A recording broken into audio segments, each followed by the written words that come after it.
Hi friends, welcome back to the channel. आज का lecture बहुत ही इंपॉर्टेंट है judiciary, LLB students, competitive exams और लॉ प्रैक्टिस के लिए। आज हम डिटेल में कंपेयर करेंगे इंडियन एविडेंस एक्ट 1872 का सेक्शन 3 वर्सेस भारतीय साक्ष्य अधिनियम 2023 का सेक्शन 2। लॉ ऑफ एविडेंस के हार्ड माने जाते हैं क्योंकि इन्हीं सेक्शंस में इंपॉर्टेंट लीगल डेफिनेशन दी गई है।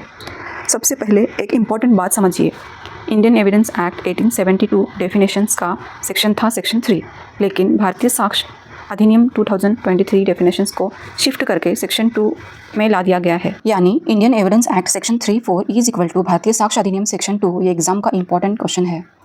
दोनों लॉज में ऑलमोस्ट सेम इंपॉर्टेंट डेफिनेशन दी गई है। Court, fact, fact in issue, relevant document, evidence, proved, disproved, conclusive proof, may presume, shall presume.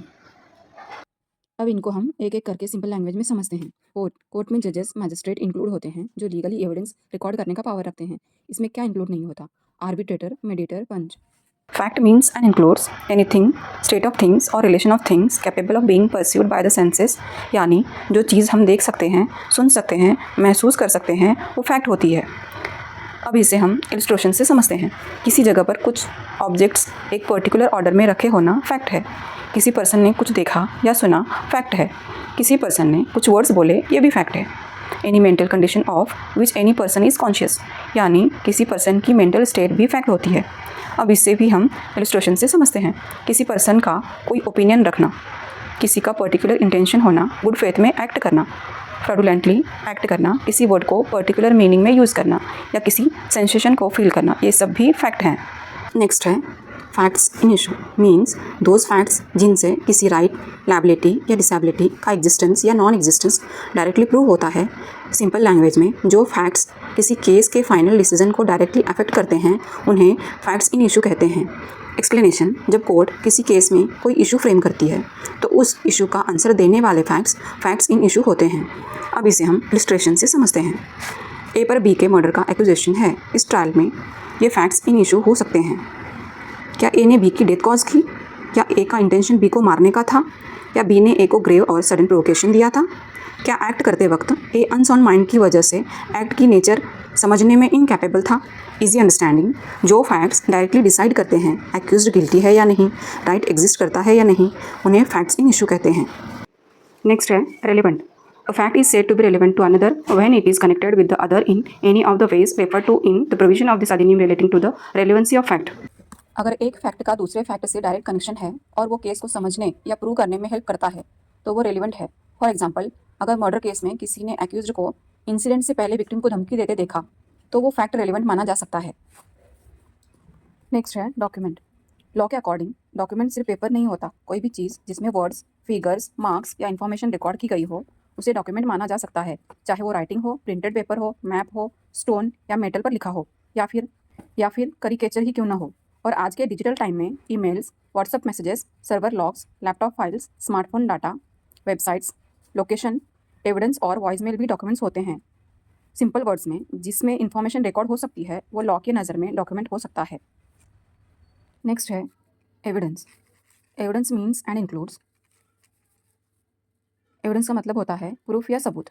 All statements, हर तरह के स्टेटमेंट्स या बातें जिन्हें इलेक्ट्रॉनिक फॉर्म में भी दिया जा सकता है, जैसे वीडियो कॉल या ऑडियो रिकॉर्डिंग, जिनको कोर्ट अलाउ करे या देना ज़रूरी समझे, जो विटनेस कोर्ट के सामने देते हैं, जो केस में चल रही इंक्वायरी के फैक्ट्स से रिलेटेड हो, ऐसे स्टेटमेंट्स को ओरल एविडेंस कहा जाता है। ऑल डॉक्यूमेंट्स, हर तरह के डॉक्यूमेंट्स जिसमें इलेक्ट्रॉनिक या डिजिटल रिकॉर्ड्स भी शामिल हैं, जो कोर्ट को चेक या इंस्पेक्ट करने के लिए दिए जाते हैं, ऐसे डॉक्यूमेंट्स को डॉक्यूमेंट्री एविडेंस कहा जाता है। नेक्स्ट है प्रूव्ड। किसी फैक्ट को प्रूव्ड माना जाता है जब कोर्ट अपने सामने रखी गई सभी बातों और एविडेंस को कंसीडर करती है और कोर्ट को लगता है कि वो फैक्ट सच में एग्जिस्ट करता है, या कोर्ट को उस फैक्ट का होना इतना प्रोबेबल यानी मुमकिन लगता है कि एक समझदार आदमी को भी उस पर्टिकुलर केस की सिचुएशन में ये मानकर एक्ट करना चाहिए कि वो फैक्ट एग्जिस्ट करता है। इन अ सिंपल मीनिंग, जब कोर्ट को एविडेंस देखकर किसी फैक्ट के सच होने पर भरोसा हो जाए या वो इतना प्रोबेबल लगे कि एक समझदार इंसान भी उसे सच मान ले, तो वो फैक्ट प्रूव्ड कहा जाता है। नेक्स्ट है डिस्प्रूव्ड।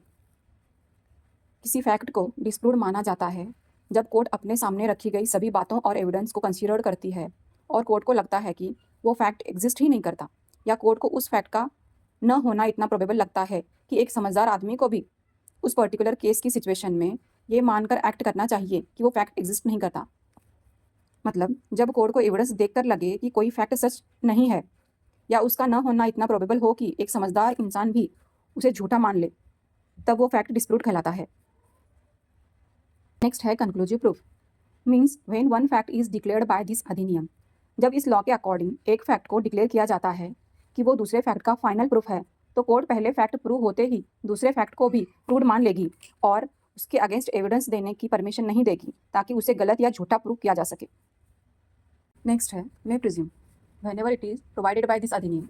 जब इस लॉ में लिखा हो कि कोर्ट किसी फैक्ट को प्रिज्यूम कर सकती है, कोर्ट उस फैक्ट को प्रूव मान सकती है जब तक वो गलत प्रूव ना हो जाए, या कोर्ट उसका प्रूफ भी मांग सकती है। नेक्स्ट है शॉल प्रिज्यूम। कोर्ट को मानना ही पड़ेगा जब इस लॉ में डायरेक्शन दिया गया हो कि कोर्ट किसी फैक्ट को प्रिज्यूम करेगी, कोर्ट उस फैक्ट को प्रूव मान लेगी जब तक वो गलत प्रूव ना हो जाए। Thanks for watching.